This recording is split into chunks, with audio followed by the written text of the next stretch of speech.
Emmanuel Efene is still here with stories from top newspapers from around the world.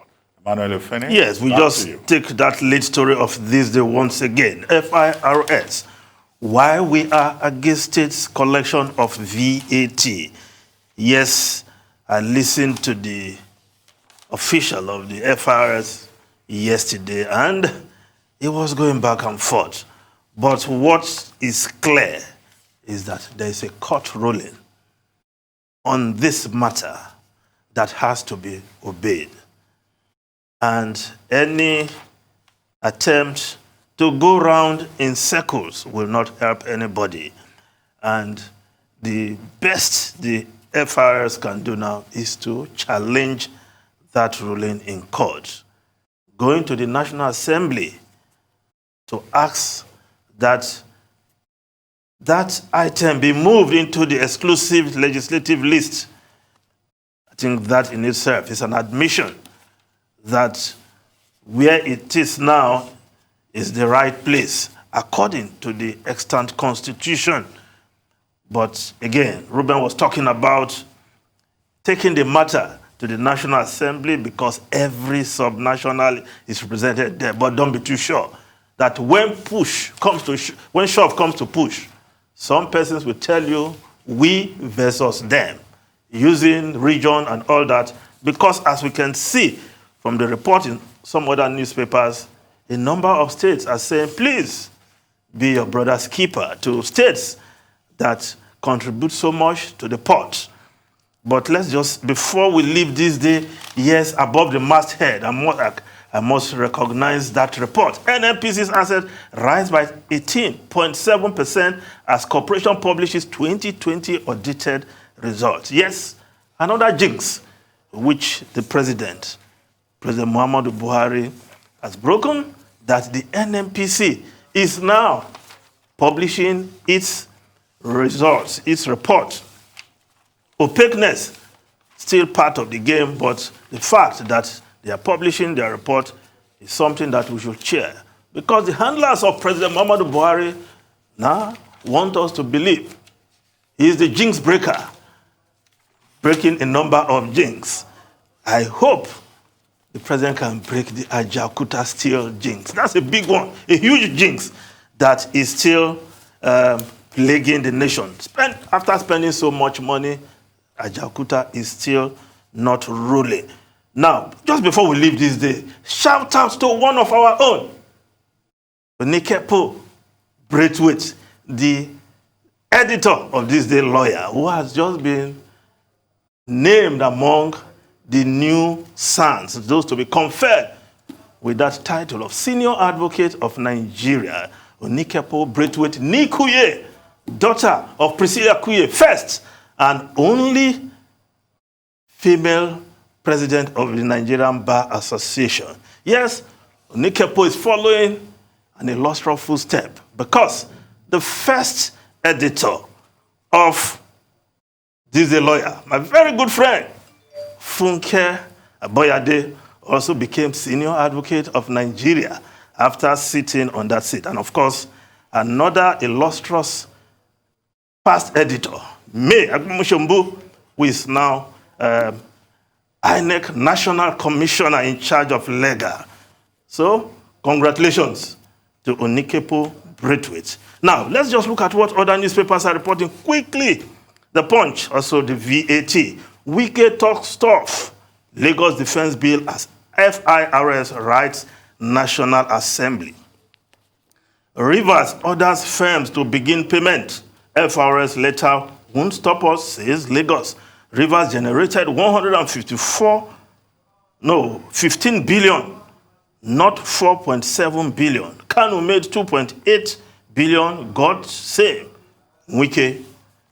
Now, the Daily Trust newspaper, yes, also on this subject. 30 states risk bankruptcy as Lagos, Rivers set for new VAT regime. Poor states must work hard to survive. Experts, companies will pay next tax to us.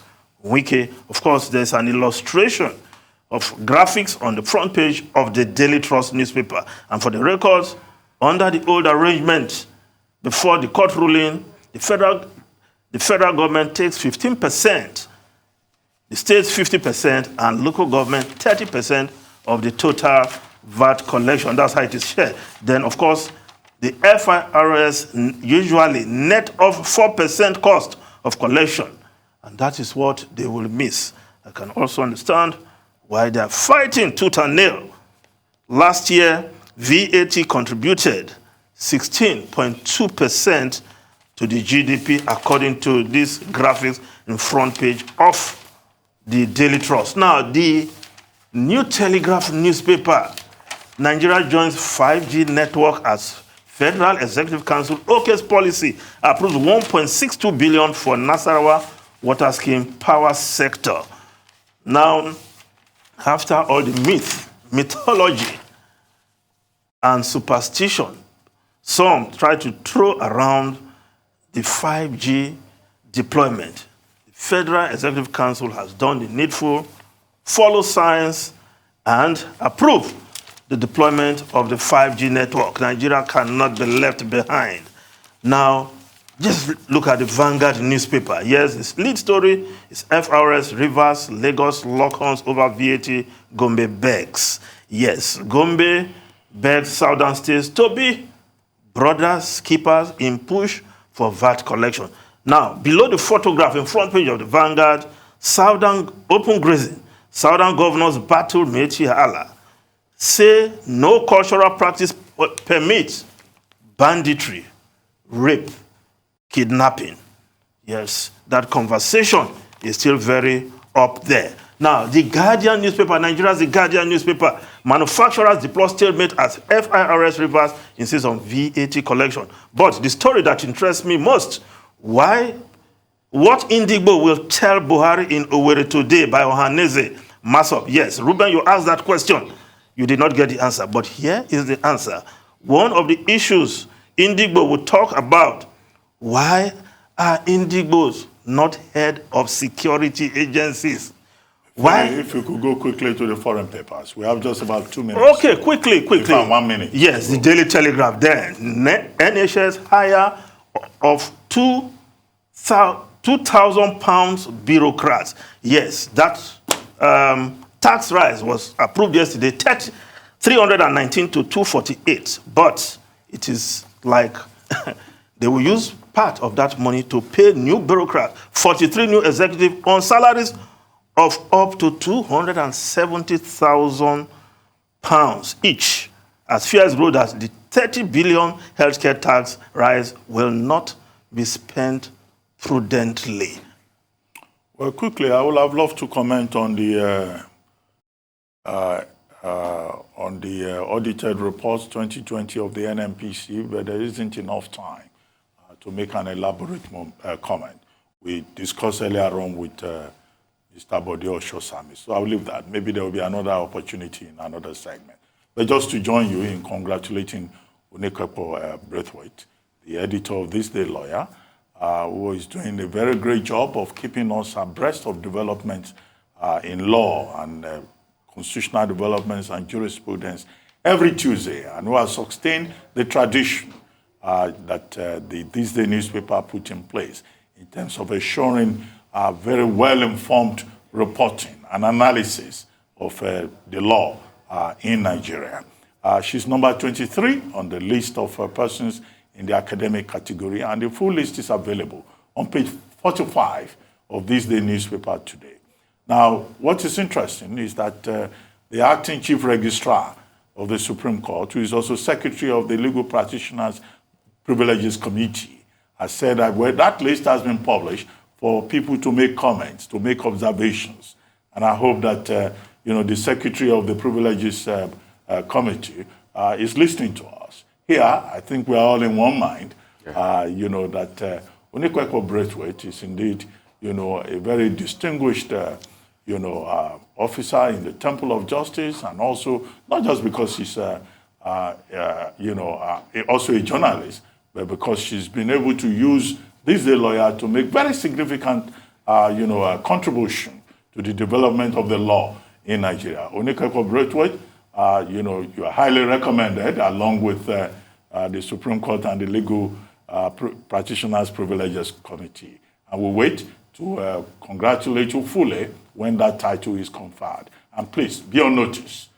When you get that SAN, there are implications. Big implications. It's all been said, but I have to say Yes, congratulations. Tundu, you have to say something on that. I have to. I'm so happy. And this nomination is so well deserved, and I'm looking forward to the confirmation. And we can say Onikepa Braithwaite SAN. What of the implications? I mean, Dr. Add that Abasi, one. Dr. Abasi, And the implications. Because you will be the mama put coordinator Dr. when that happens. Dr. Abasi, I'm on the committee of the implications. So, madam, after you become SAN, which we know you will become, and we're all, rooting for you here, which we know you will become very soon. Ruben, I will send you a very worded message on how you execute implications. Yes. Right here at the Arise News Any channel. achievement here around here. Yes, has celebratory. implications. But you just have to Implications. throw me under the bus. Ruben, no, And I everything didn't. is over I know you enjoy it. You like I'm to hurt. coordinate this thing. And for those with pending implications, should we call them out on air? No, leave them. no, Ruben, I hope it was not because of you. Two-Face Idibia sang that song. Implication. Anyway, thank you.